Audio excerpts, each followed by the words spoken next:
कवि है गजेंद्र प्रियांशु। वो ये कहते हैं कि रो ना पाया रुआसा चला जाऊंगा। मैं 25 घंटे की जर्नी करके आपके बीच आई हूँ और ये कहने की बात नहीं है, कहना नहीं चाहिए, पर 1.5 महीने से मेरी गले की हालत नहीं है कि मैं पढ़ूं मुशायरा करूं, लेकिन फिर भी आपकी मोहब्बत खींच लाती है और आपकी तालियां हमें ऊर्जा देती हैं। इसलिए हम चाहते हैं कि आप अपने हाथ खोलें। रो ना पाया रुआसा चला जाऊंगा, पढ़ के नैनों की भाषा चला जाऊंगा। आज भी हाथ यदि ना खुले आपके तो मैं पनघट से प्यासा चला जाऊंगा। अब मुझे लगा कि आप ना ऊर्जा आई, लेकिन मुझे 100% भरोसा है कि मैं आखिर आखिर तक आपको अपना बना के छोड़ूंगी। बहुत अच्छे से उन्होंने सबकी देख रेख की और सबका ध्यान रखा। मंत्री जी बैठे हैं हसन साहब, उन्होंने कहा कि आप ये गजल पढ़ दीजिए जिसके लिए मुझे यहाँ पर आमंत्रित किया गया है। तो मुझे लगा कि जिस जगह का नेतृत्व करता हुआ इंसान यदि अदब के इतना करीब है, कविताओं के इतना करीब है, तो वहाँ के लोग कितने अच्छे होंगे और कितनी उनके अंदर संवेदना होगी।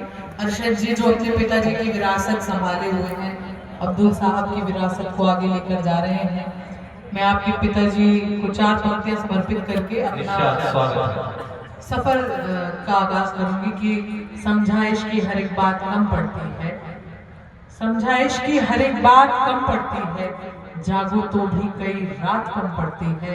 जिस दिन अपना जाता है इस दुनिया से उस दिन पूरी कायनात कम पड़ती है।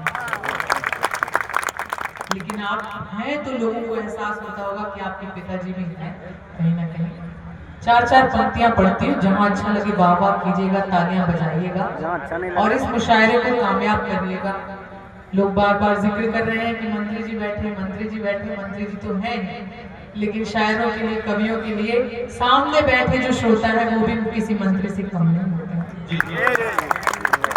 मैं आपको भी, मैं इधर के और उधर के मंत्री को भी करो तो पूरा मंडल है।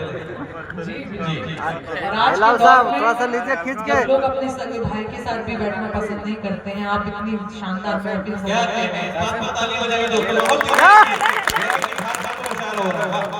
हर धर्म के लोग बैठे हैं, हर उम्र वर्ग के लोग। मुझे ऐसा प्रतीत हो रहा है कि एक छोटा हिंदुस्तान यहाँ बैठा है।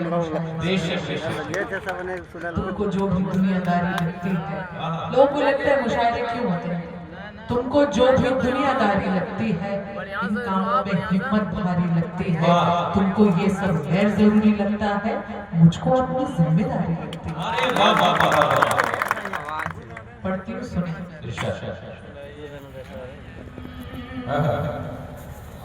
कोई हरा हरा सा लतीफा निकालना। ऐसे ऐसे करने से नहीं होगा, बाबा टाइम ही नहीं। कोई हरा हरा सा लतीफा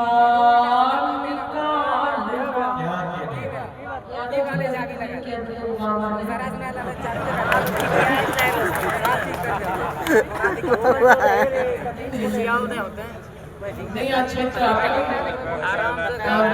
यादव जी इतने अच्छे होते हैं। अभी मैं ट्रेन में सफर कर रही थी, जब मैं आ रही थी तो एक व्यक्ति वो चाय लेके गए। उन्होंने बताया कि, मैंने कहा कि चाय अच्छी है ना, पानी वाली तो नहीं है। उन्होंने कहा कि मैं यदुवंशी हूँ, हम लोग पानी में भी दूध मिला के लेते हैं। आपको अच्छा लग रहा है? कोई हरा हरा सा लतीफा निकालना, जीने में नएपन का सलीका निकालना, रिश्तों को तोड़ने के बाद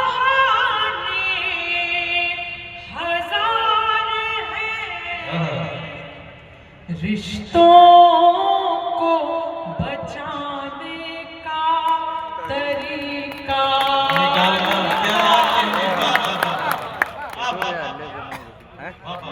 अब दूसरा बना नहीं, हेड काट ही देगा थोड़े देर, अब दूसरा बना।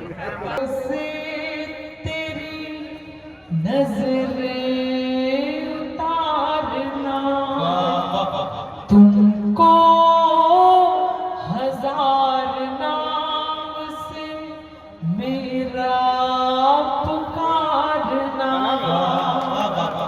तुमको भी इश्क का, तुमको भी लुत्फ याद है पहले से इश्क का, लम्हे के इंतजार में सदियां गुजारना।